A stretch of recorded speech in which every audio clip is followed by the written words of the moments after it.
Hello friends, welcome back to my channel. So today we are doing a book video. It has been a hot minute since I've done one. Let me show you the nice stack that we're talking about. Here we go. These are the books we're talking about today. And also just wanted to mention, if you hear anything that sounds like snoring, it is my cat. She loves, whenever I film, to sleep right beside my tripod. So she's right there, so if you hear anything in the background, that's just her. Just currently purring, actually. So this pile, this is kind of what I've read so far this year. I know it's June and we're halfway through the year. Gotta admit, guys, I looked. The last time I did a books video was October of 2021, which is around the time that I went full-time at my job, and kind of my reading ever since then has kind of gone downhill. Just haven't been reading as much, also probably because I spend way too much on TikTok than reading books, something I'm gonna try and work on. I definitely have been in a little bit of a slump, and when I do read, it's like I'll get like spurts where I'll read for like 3 or 4 days and then like not read, so it's kind of taking me like a month to do a book, which is why so far I've only read 5 books this year. Actually, I have a few more than 5, but anyways, let's get into this. I will link book reviews down below. I'll link the reviews for the books I read in November and December, since they are nowhere on my YouTube channel, and I'll also link any reviews for these corresponding books. I started off the year with this series. This is the Order of Darkness series.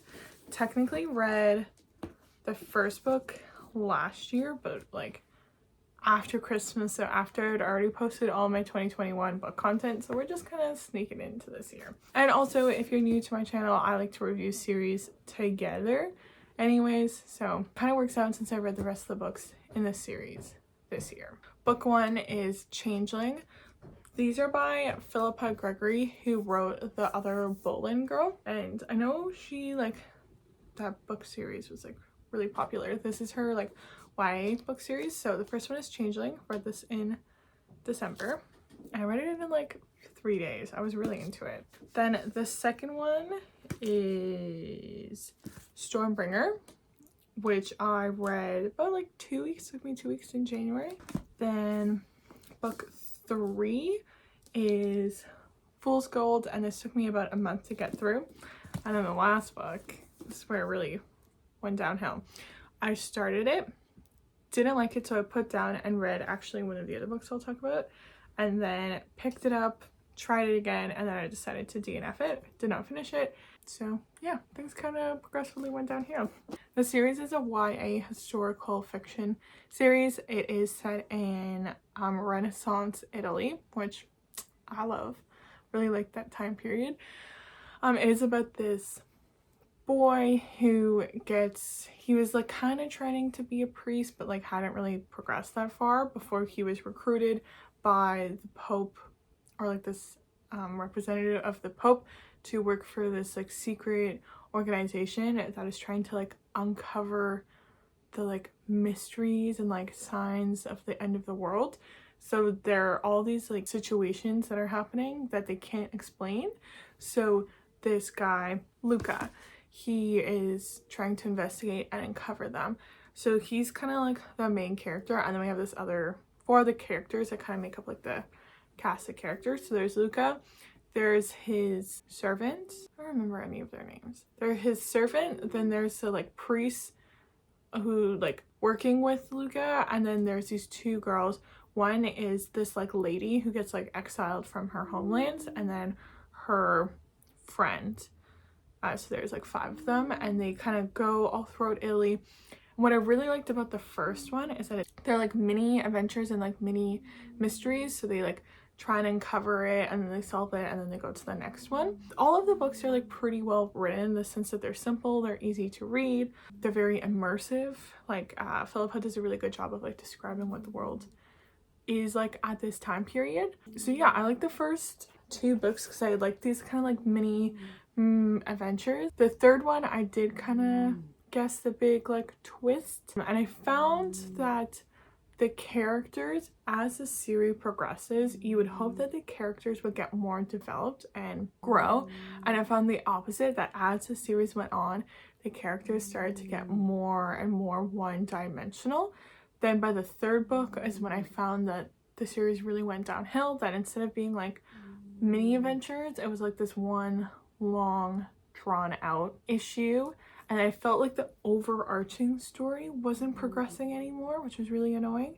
I also found that there was this like weird like four-way romance thing going on, but at the same time there was no romance like at the same time. So by the fourth book, I also found the whole entire premise of the first couple of books is that there would be this like thing that people thought was magic, but it actually wasn't magic. Like Luca was able to prove it, but then there was this weird thing in the third, starting to be the fourth book, that just wasn't, it started to have that magical element, which I find was annoying, because it's like, if you're gonna do it, you gotta start from the beginning.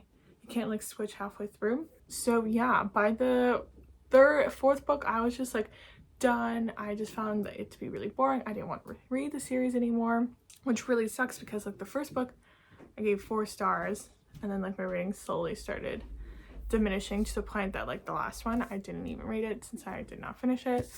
Overall, I gave the series 3 stars because I think it was well written and the first books were good, but yeah, I wouldn't recommend it really. I think it's also a sign that when I looked into it more, the series isn't finished. This last book doesn't actually finish the series, and I think that should have been a sign of the quality, because generally when a book series isn't finished, that means it wasn't really good, that like the publishers found that they weren't getting the return, so they stopped publishing the books. So yep, that was that. Great start, but ended horribly.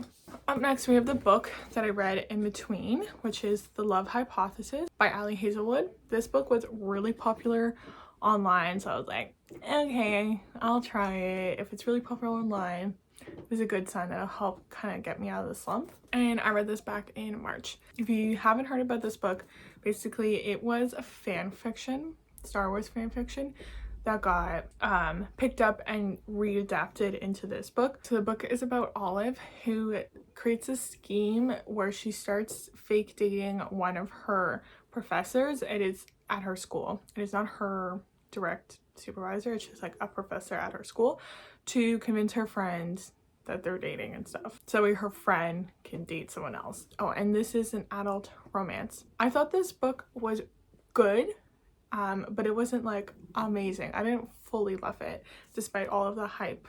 So first I'll say my pros, the things that I liked.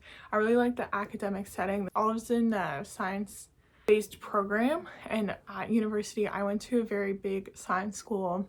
All of my roommates were engineers, so I definitely related to like a lot of the struggles that she was going to, and it was really fun to see that like in writing. And I can only imagine for like women in STEM, this would be so nice to see someone who relates to their struggles. I'm a big fake dating fan. I love that trope. I think it's so fun. It's often not very believable, the fake dating trope. That's kind of what makes it so fun. So I had a lot of fun reading that, and I also really like the banter in between Olive and Adam, who's the professor she fake dates. Really like their banter and their relationship. Things I didn't like about the book: I didn't like Olive herself, the main character, which obviously when you don't like the main character means you don't, it makes it harder to like really love the book. I just found her very juvenile and naive. Like, she's 26, she's technically older than me, and some of the stuff that like she like says and does, I'm like, girl, grow up. I don't know, there's just something grating about her. I hate miscommunication. It is one of my least favorite tropes. I despise it, and there's a lot of miscommunication in this book. Obviously with fake dating there is some lying, but just because they're lying to other people, I hate when people lie in between each other. And at one point Olive tells this like really big lie to Adam, and oh man, I literally put this book down for a week because I was so annoyed. So I really hate that. And then finally, this book was like hyped to be really like spicy, and it just like wasn't as spicy as people said. There was like one scene that was pretty spicy and like definitely like long in length, but it was like one scene in the whole entire book. Otherwise there was just like tension, there wasn't much else. So I don't know, personally, like if you're gonna say the book is spicy, I expect there to be a large amount of quantity along with quality. I still give this book like 4 stars. Like I still really enjoyed it. This is definitely really fun, lighthearted read. If you're thinking for something serious, you want something believable, this is definitely not it. But if you just want something funny to just, you know, have some fun, this is definitely it. There's definitely some like cringe moments for sure, so if you don't like cringe comedy, you might not like this as much. But yeah, it's a rom-com book. You definitely get the rom and the com.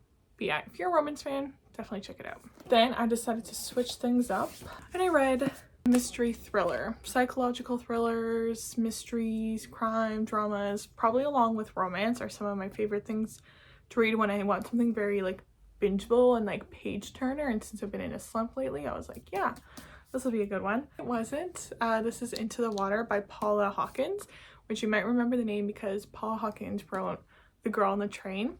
I loved that book. That book was probably one of the best psychological thrillers that I read in a really long time.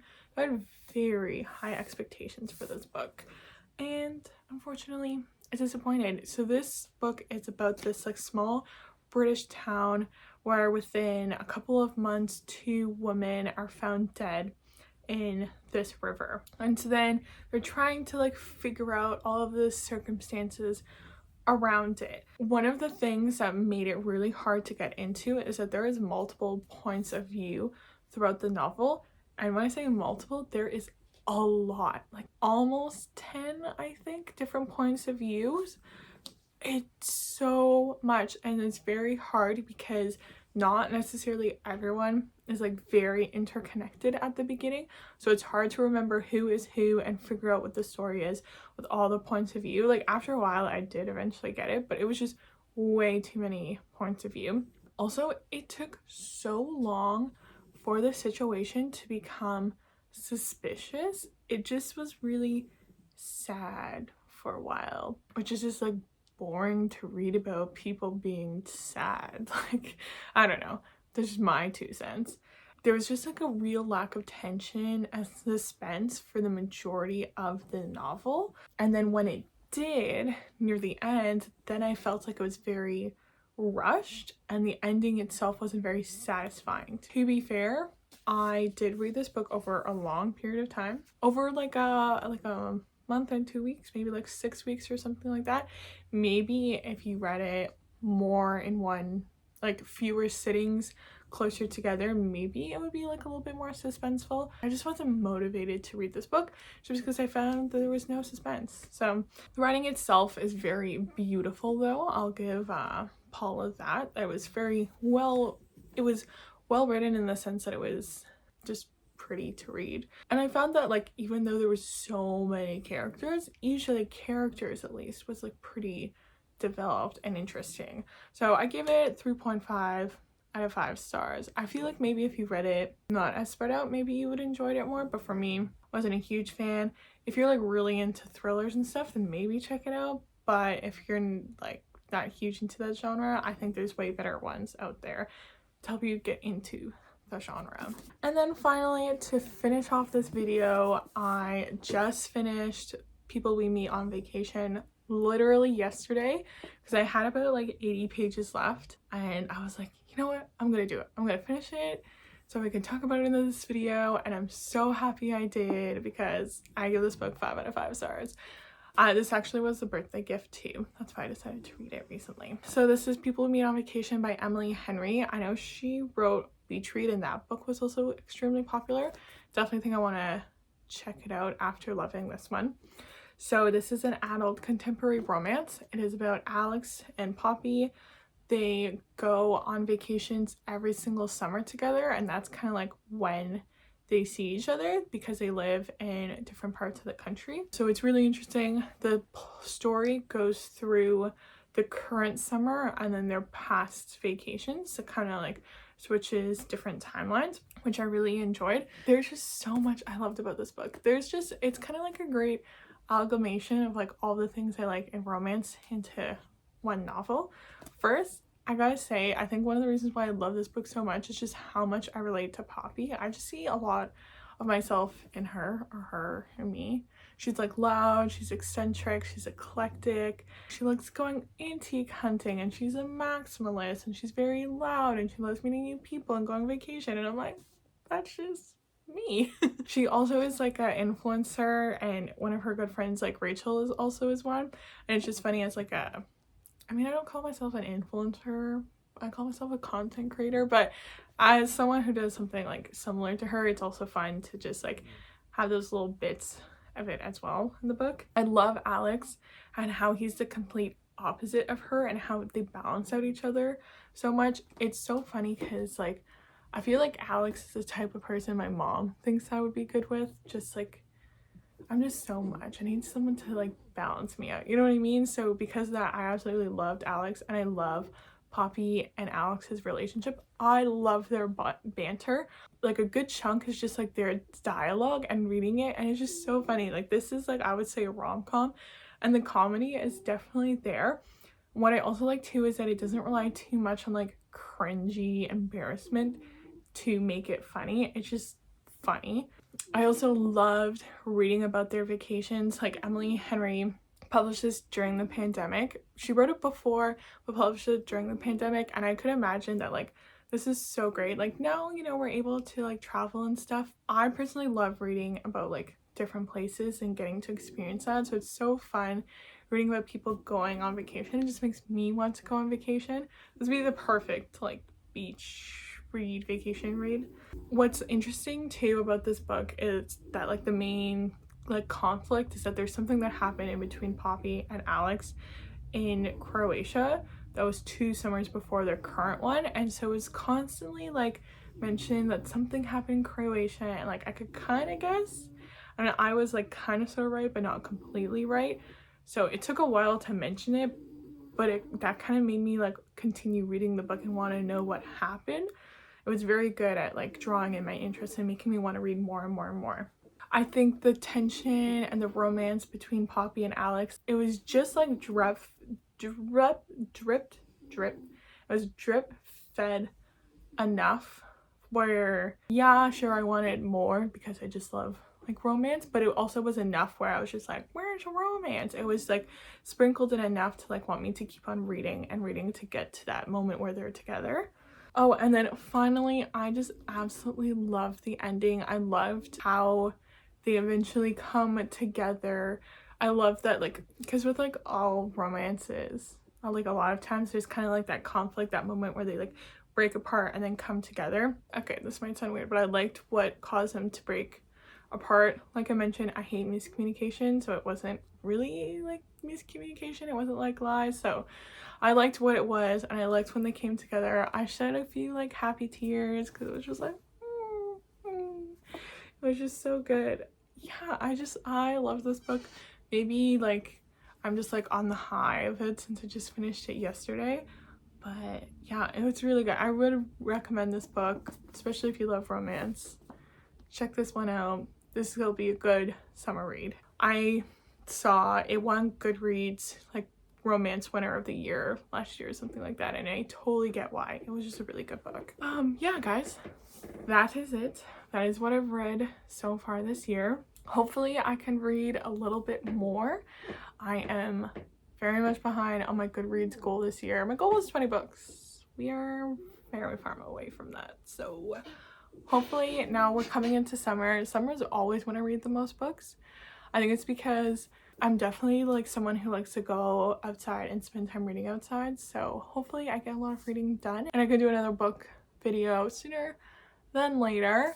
Please guys, like this video if you want to see more book related content from me, and comment down below if you've read any of these books, what your thoughts were, or if you have any recommendations for me. I'm always taking recommendations, adding it to my Goodreads list.